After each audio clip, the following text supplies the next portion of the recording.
नमस्कार दोस्तों। अभी मैं आपको लोग के बीच पंचायती राज व्यवस्था के बारे में एक वीडियो पहले से बना चुका हूं और दूसरी वीडियो अभी मैं बनाने जा रहा हूं, जिसमें मैं उनका सभी ऑब्जेक्टिव क्वेश्चन को कवर किया हूं। सबसे पहले मैं बलवंत राय मेहता ने अपनी सिफारिश प्रस्तुति कब की थी? नवंबर 1957 ईस्वी में बलवंत राय मेहता ने अपनी सिफारिश प्रस्तुत की थी।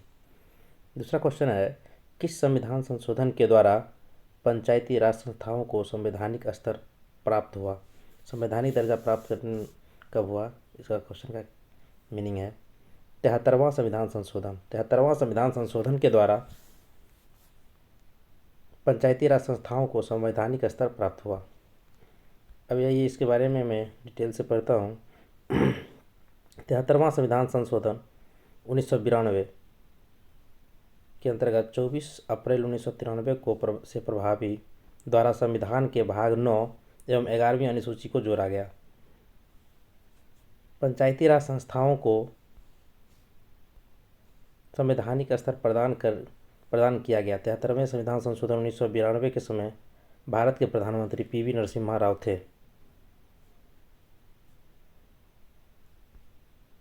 पीवी नरसिम्हा राव 1992 ईस्वी में, जिसमें मैं 73वां संविधान संशोधन हुआ था, उसमें में भारत के प्रधानमंत्री थे।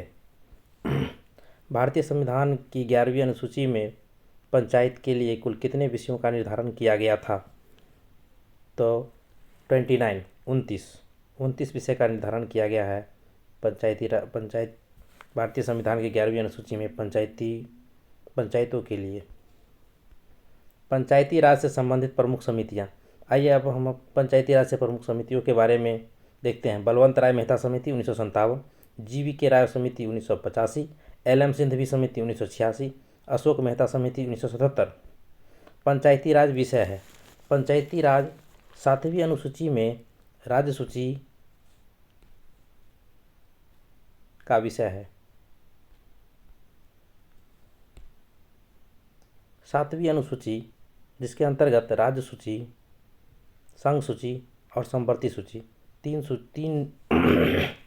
सूची में इसका वर्णन किया गया है। सबसे पहले समवर्ती सूची में पूर्व में 47 विषय थे, लेकिन वर्तमान में पूर्व में 47 विषय थे, वर्तमान में 52 विषय है। इसके बाद राज्य सूची जिस पर राज्य कानून बना सकता है। राज्य सूची में पहले 66 विषय थे, लेकिन अब 61 विषय रह गए हैं। इसी के अंतर्गत स्थानीय शासन का भी चर्चा किया गया है। इसके बाद संघ सूची के अंतर्गत पहले 97 विषय थे और वर्तमान में 100 विषय कर दिए गए हैं। स्थानीय मेलों पर कर लिया जाता है ग्राम पंचायत द्वारा। भारत के पंचायती राज व्यवस्थाओं में कुल कितने स्तर हैं? तो भारत के पंचायती राज में कुल 3 स्तर हैं: जिला स्तर, ब्लॉक स्तर और ग्राम स्तर। जिला स्तर पर जिला परिषद होते हैं, ब्लॉक स्तर पर पंचायत समिति और ग्राम स्तर पर मुखिया सरपंच होते हैं। 73वां संविधान संशोधन अधिनियम 1992 का संबंध किससे है? पंचायती राज से है। किस पंचवर्षीय योजना अवधि में पंचायती राज संस्थाओं को सक्रिय किया गया? दूसरे पंचवर्षीय योजना के अंतर्गत पंचायती राज संस्थाओं को सक्रिय किया गया। 2 अक्टूबर 1959 ईस्वी को राजस्थान के नागौर जिले से पंचायती राज व्यवस्था की शुरुआत हुई। भारतीय संविधान की किस अनुसूची में पंचायतों की शक्तियों का वर्णन है? 11वीं अनुसूची में और भाग 9 में।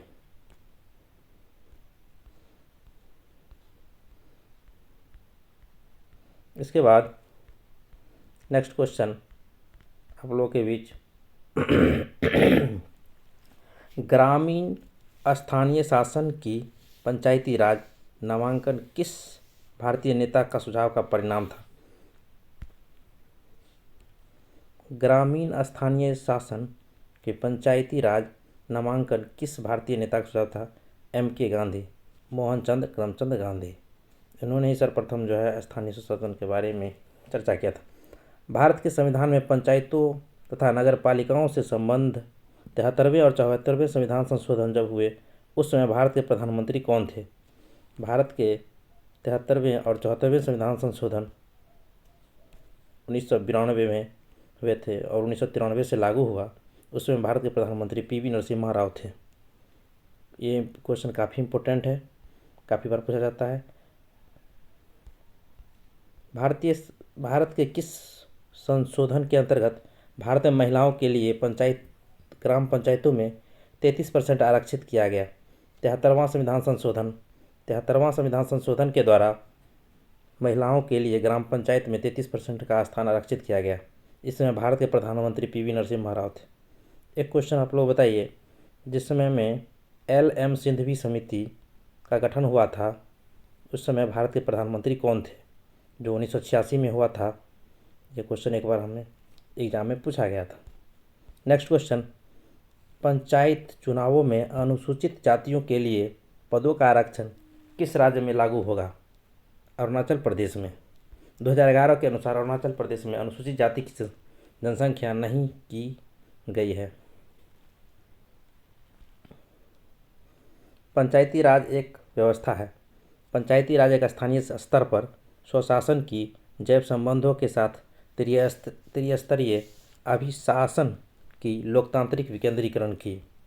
ग्राम पंचायत का अभिप्राय है, ग्राम पंचायत के पंचायत क्षेत्र के निर्वाचन नामावली में पंजीकृत लोग। भारतीय संविधान का अनुच्छेद 40 राज्य को समर्थक कदमों हेतु परामर्श देता है। भारतीय संविधान का अनुच्छेद 40 राज्य को समर्थक कदमों हेतु परामर्श देता है ग्राम पंचायतों के संगठन के संबंध में। ग्राम पंचायतों के गठन के लिए भारतीय संविधान का अनुच्छेद 40 समर्थन के कदमों पर परामर्श देता है। मनरेगा राज्य के किस संवैधानिक लक्ष्य की पूर्ति की दिशा में एक कार्यक्रम है? मनरेगा अनुच्छेद 43।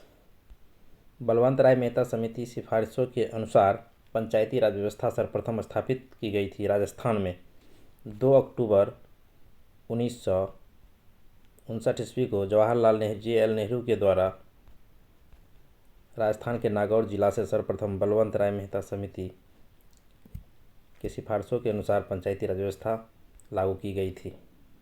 बहुत ही इम्पोर्टेंट क्वेश्चन है। किस पंचायती राज व्यवस्था का शिल्पी कहा जाता है? भारत के पंचायती राज व्यवस्था का शिल्पी बलवंत राय मेहता को कहा जाता है।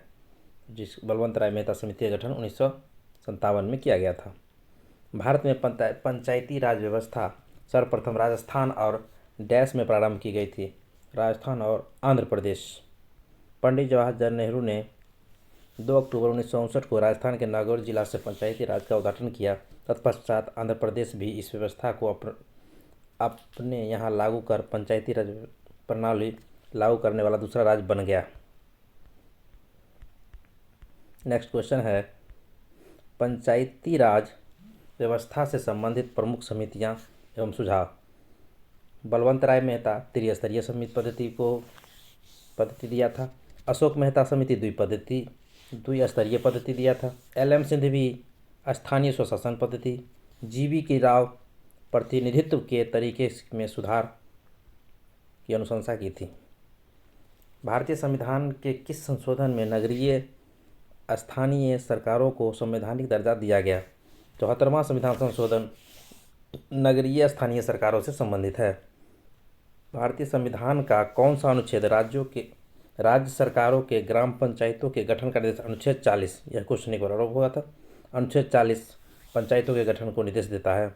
त्रिस्तरीय पंचायती राज में शामिल है ग्राम पंचायत, ब्लॉक अथवा पंचायत समिति एवं जिला परिषद। पंचायत समिति किसके प्रति अपने कार्यों के लिए जवाबदेह होता है? जिला परिषद के प्रति। 1977 में किसकी अध्यक्षता के अंतर्गत पंचायती राज की जांच करने के लिए एक सरकारी समिति नियुक्त की गई थी? अशोक मेहता 1978 में अपनी रिपोर्ट सौंपी थी। पंचायती राज प्रणाली पहले किन 2 राज्यों में लागू की गई थी? राजस्थान और आंध्र प्रदेश। लोकतांत्रिक विकेंद्रीकरण का आशय क्या है?